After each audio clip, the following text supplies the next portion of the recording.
உங்களை எல்லாம் சந்திப்பதில் பெருமகிழ்ச்சி. வரும் 19ஆம் தேதி நடக்கவிருக்கும் நாடாளுமன்ற தேர்தலில் அனைத்து இந்திய அண்ணா திராவிட முன்னேற்ற கழக சார்பாக இரட்டை இலை சின்னத்திலே போட்டியிடுவதற்கு சிங்கை ராமச்சந்திரன் எனக்கு ஒரு 36 வயது இளைஞனுக்கு வாய்ப்பு கொடுத்திருக்காங்க. உங்களெல்லாம் நம்பிதான் வாய்ப்பு கொடுத்திருக்காங்க. திராவிட முன்னேற்ற கழகம் இவர்களின் பாதுகாவலன், அவர்களின் பாதுகாவலன் நிறைய சொல்லுவாங்க, ஆனா ஒண்ணும் பண்ண மாட்டாங்க. அனைத்து இந்திய அண்ணா திராவிட முன்னேற்ற கழகம் மக்களுக்கான இயக்கம், மக்களோட இயங்குகின்ற இயக்கம். ஏனென்றால் கொரோனா காலத்தில் கூட எல்லாரும் சிரமப்பட்டு சம்பளம் இல்ல, வீட்டுக்குள்ள இருக்கணும், ரோடெல்லாம் விரோச்சி கிடந்தது, எல்லாருக்குமே சிரமம்ங்கிறப்போ யாருமே கேட்காத பொழுது தொகுதியின் சட்டமன்ற உறுப்பினர்கள் அஇஅதிமுகவை சார்ந்தவர்கள் ஒரு மாத மளிகை பொருள் ஒரு அட்டைப்பட்டியில போட்டு எந்தவித கட்சி பேதமும் பார்க்காமல் ஒவ்வொரு வீட்டிற்கும் கொடுத்த இயக்கம் அனைத்து இந்திய அண்ணா திராவிட முன்னேற்ற கழக இயக்கம். அப்படிப்பட்ட ஒரு இயக்கத்தின் வேட்பாளராக தான் நான் வந்திருக்கிறேன்.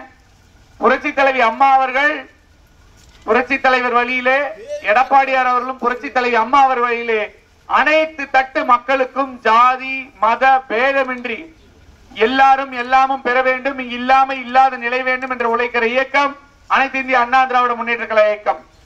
இப்போ நம்ம ரமலான் வாழ்த்துக்கள் இங்க இருக்கும் அனைத்து இஸ்லாமிய சகோதரர்களுக்கும். இன்றும் நாளையும் நீங்கள் அனைவரும் ரமலான் கொண்டாடுறீங்க. அனைவருக்கும் ஈத் முபாரக் மற்றும் ரமலான் வாழ்த்துக்களையும் எங்கள் சார்பாக தெரிவித்துக் கொள்கிறோம்.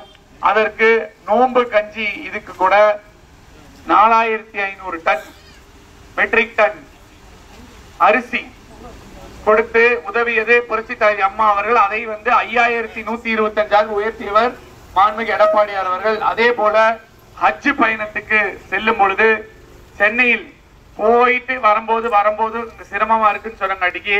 அதுக்கு தங்குவதற்கு விடுதி, இஸ்லாம் சகோதரர்களுக்கு தங்குவதற்கு விடுதி அதுக்காக 15 கோடியை ஒதுக்கி கட்டிட்டு இருக்காங்க. அது பண்ணது எடப்பாடியார் அவர்கள்.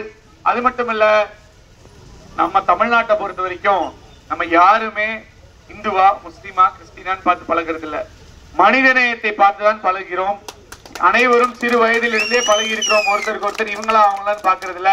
நம்ம ரம்ஜான் நீங்களா இன்னைக்கு பிரியாணி கொடுப்பீங்க, கிறிஸ்துமஸ் அப்ப அவங்க பிளம் கேக் கொடுத்தா, தீபாவளி அப்ப நாங்க ஸ்வீட் கொடுத்தா, தமிழர் திருநாளான பொங்கல் திருநாளை நாம் அனைவரும் ஒன்று சேர்ந்து கொண்டாடுவோம்.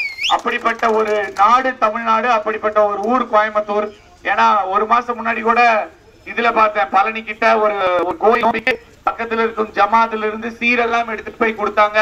அதை வாங்கி கோயில் எல்லாம் பூஜை பண்ணாங்க. அப்படிப்பட்ட ஒரு மத நல்லிணக்கமுடைய சகோதர சகோதரிகளாக வாழ்ந்து கொண்டிருக்கக்கூடிய ஒரு மண் தமிழக மண். அதுல சில பேர் சில பெருச்சாளிகள் உள்ள பூந்து சில சில்லு முள்ளு வேலைகள் பண்ணணும்னு முயற்சி பண்ணிட்டு இருக்கிறாங்க. அவர்களுக்கு சம்மட்டி அடி அவர்கள் வாங்குவது உறுதி உறுதி உறுதி. அது எந்த மாற்று கருத்தும் இல்லை. அதே போல் பல நல்ல திட்டங்களை கொடுத்த இயக்கம் அஇஅதிமுக. மடிக்கணினியா இருக்கட்டும், சைக்கிளா இருக்கட்டும், தாலிக்கு தங்கமா இருக்கட்டும், முதியோர் உதவி தொகையா இருக்கட்டும், விதவை உதவி தொகையா இருக்கட்டும், குடும்ப திருமண உதவி தொகையா இருக்கட்டும், ஸ்கூட்டி கொடுத்ததா இருக்கட்டும், மிக்சி கிரைண்டர் பேன் கொடுத்ததா இருக்கட்டும், மகப்பேர் சமயத்துல அந்த கிட் ஏபிசி குழந்தை பிறந்ததுல இருந்து இது வரைக்கும் பெண்களுக்கு கொடுத்ததா இருக்கட்டும், சமூக வலைகாப்பு பண்ணட்டும், இந்த மாதிரி பட்டியலிட்டே போலாம். ஆனா திமுகனால முடியாது. எனவே மதவாத கட்சியான பாஜகவும் வேண்டாம், குடும்ப கட்சியான திமுகவும் வேண்டாம்.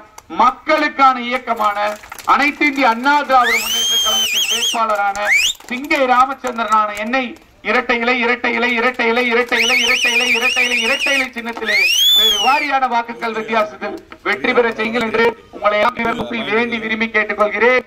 நான் எம்பியான நான் மட்டும் எம்பி இல்ல, நம்ம எல்லாரும் எம்பி. நாம் அனைவரும் கோவையின் வளர்ச்சிக்காக பணியாற்றுவோம் என்பதையும் கூறி அன்போடு விடைபெறுகிறேன். காலை